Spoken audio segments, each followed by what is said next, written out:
माध्यमिक विद्यालयों की अतिशेष प्रक्रिया संपन्न हो चुकी है और अब इसके आदेश प्रसारित होना बाकी है। इसी बीच विज्ञान शिक्षक का क्या होगा? विज्ञान शिक्षक का अतिशेष तो हुआ नहीं है। ऐसे में ऐसी खबर समाचार पत्रों में भी प्रकाशित हुई है कि आखिर विज्ञान शिक्षकों का मध्य प्रदेश में बहुत सारे विज्ञान के शिक्षक हैं, यदि ये अतिशेष हैं तो ये कहाँ जाएंगे? प्रश्न बहुत बड़ा है और विज्ञान शिक्षक जितने भी हैं वो मन ही मन इस चीज का मंथन कर रहे हैं और वह परेशान है इस बात को लेकर, यदि मैं शाला में अतिशेष हूं तो मेरा क्या होगा, मुझे कहां भेजा जाएगा।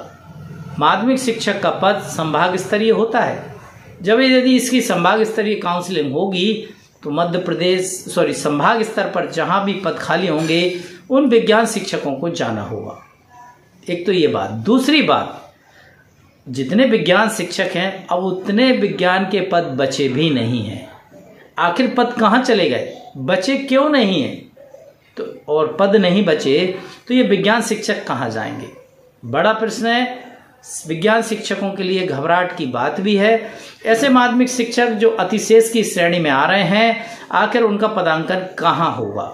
तो साथियों, शासन और जिला स्तर पर दो बातें सामने आई हैं। एक तो शासन शिक्षा विभाग ये विचार या मंथन कर रहा है क्या विज्ञान शिक्षक को गणित में मर्ज कर दिया जाए, और गणित में यदि मर्ज कर दिया जाएगा तो इनकी काउंसलिंग गणित संकाय में करके आसानी से इनकी समस्या को समाधान किया जा सकता है। तो ये तो एक प्रशासनिक व्यवस्था को लेकर हो गई। पद संरचना में यदि प्रशासन पद संरचना में यदि परिवर्तन करती है तब ये हो पाएगा। इसके लिए केवल आदेश जारी होने से काम नहीं होगा। शासन को, स्कूल शिक्षा विभाग को पहले इसका एक नोटिफिकेशन जारी करना होगा। यदि शासन नोटिफिकेशन जारी करेगी तभी विज्ञान शिक्षक को गणित में मर्ज किया जा सकता है। चलिए मान लेते हैं कि वो नोटिफिकेशन जारी होगा, तब की बात है। अभी वर्तमान में क्या होगा? तो साथी, एक तो ये बात है जहां पर छात्र संख्या कम है और विज्ञान शिक्षक वहां पर पदस्थ है तो वह सबसे पहले अतिशेष माना जाएगा। पहली बात, इस तरह के शिक्षक की छंटनी होगी। अब उस अतिशेष शिक्षक को भेजा कहाँ जाएगा?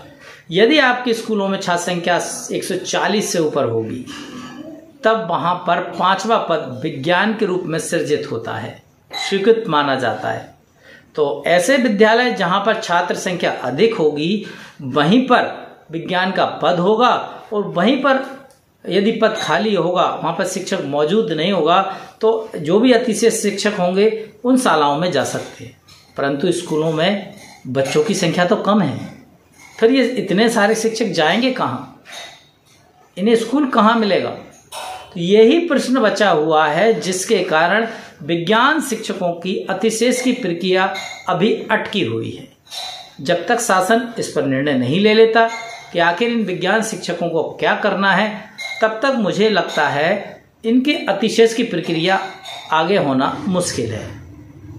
तो तब तक तो विज्ञान शिक्षक जहां भी हैं वहीं पर रहेंगे, या तो शासन नोटिफिकेशन जारी करेगी या काउंसलिंग करके जितने भी पद होंगे उन्हें वहां पर भेजा जाएगा। परंतु शेष विज्ञान शिक्षकों का क्या होगा ये अभी विभाग को भी पता नहीं है, और शायद हमें तो बिल्कुल जानकारी इस विषय में नहीं है कि आखिर विज्ञान शिक्षक कहाँ जाएंगे, क्योंकि छात्र संख्या जब लगातार कम है विद्यालयों में तो ऐसे शिक्षकों को कहाँ भेजा सकता है। तो एक बड़ी बात है। दूसरी बात है, यदि नोटिफिकेशन जारी होने के बाद विज्ञान शिक्षक को गणित में मर्ज कर दिया जाता है तो क्या होगा?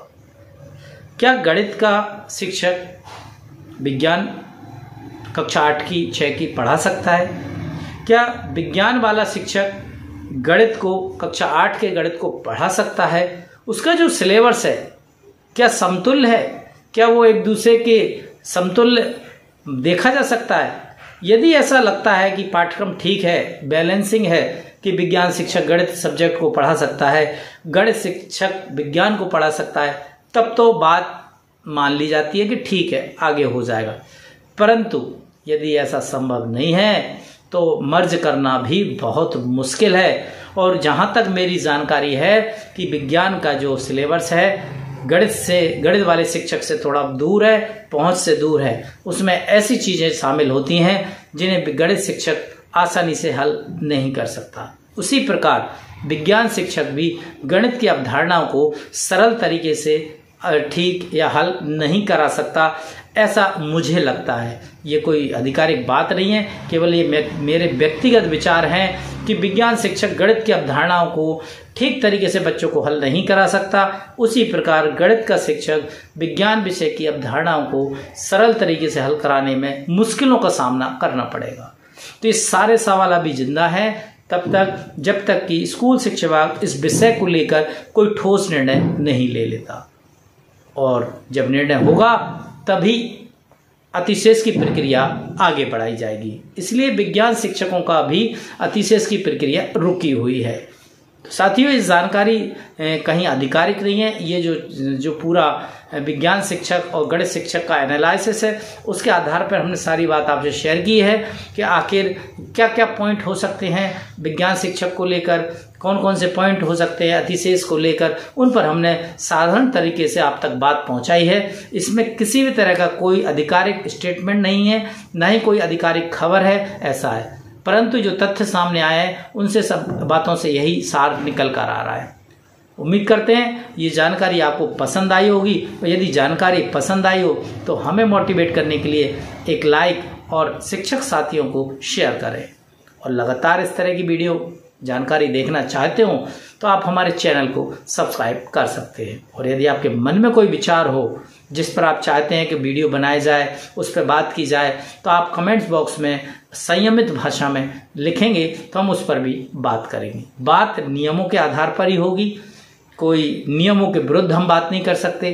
शासन के किसी भी आदेश की अवहेलना नहीं कर सकते। शासन जो निर्देश देगा, आदेश देगा, उन सभी का पालन करना हमारा कर्तव्य है। ये हमारे सर्विस रिकॉर्ड के नियमों के आधार पर बात होती है। तो किसी भी कर्मचारी को आदेश की अवहेलना करना भी नहीं चाहिए।